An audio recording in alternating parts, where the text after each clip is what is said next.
மத்தேயு எழுதின புஸ்தகம் 40வது புஸ்தகம். மல்கியாவுக்கு அப்புறமாக 400 வருஷம் இருண்ட காலம் என்று சொல்லப்பட்டது. அந்த நாட்களிலே வசனங்கள் இல்லை, தீர்க்க வசனங்கள் இல்லை, எந்த ஒரு துணியும் இல்லை, எந்த ஒரு வார்த்தையும் இல்லை. 400 வருஷம் இருண்ட காலம். பரலோகம் அமைதியாக இருந்தது. அந்த சமயத்திலே தான் வார்த்தை வசனம் மத்தேயு மூலமாக வெளிப்பட்டது. யோவான் ஸ்நானகன் வந்தான். அவன் அதற்கு பின்பாக வார்த்தையாகிய இயேசு கிறிஸ்து வந்தார். யோவான் ஸ்நானகன் சத்தம், இயேசு கிறிஸ்து வார்த்தை மாம்சமாகி.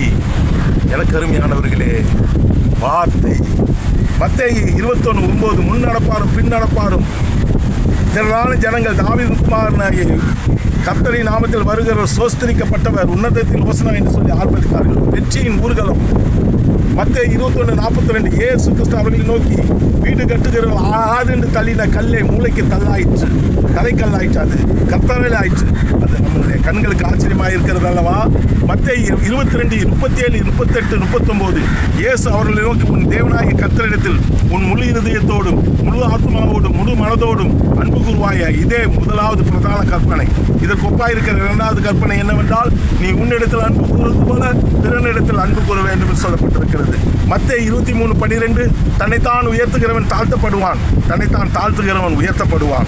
மத்தேயு 23:37 எருசலேமே எருசலேமே தீர்க்கதரிசிகளை கொலை செய்து உன்னிடத்தில் அனுப்பினவர்களை கல்லெறிகிறவளே, கோழி தன் குஞ்சுகளை சேர்க்கிறவனமாய் உன்னை குட்டி சேர்க்க எத்தனையோ தரமனமாய் இருந்தேன், உனக்கோ மனது இல்லை.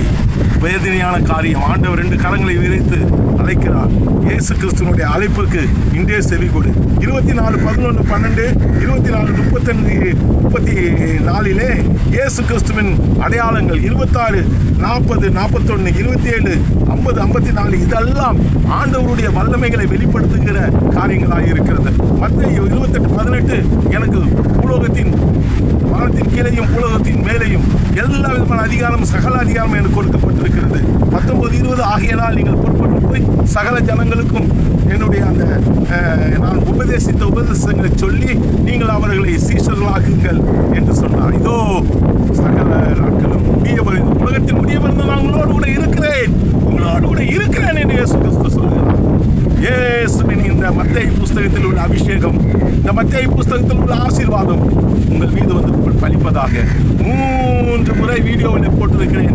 மத்தேயுனுடைய புஸ்தகத்தினுடைய அந்த அந்த சாராம்சம், அது உள்ள அந்த கருப்பொருளை நான் உங்களுக்கு அதனுடைய அந்த சொல்யூஷனை, அதனுடைய அந்த ஆழத்தை சொல்லியிருக்கிறேன். ஆண்டவர் உங்களுக்கு இந்த வசனத்தோடு கூட பேசியிருப்பார். God bless you.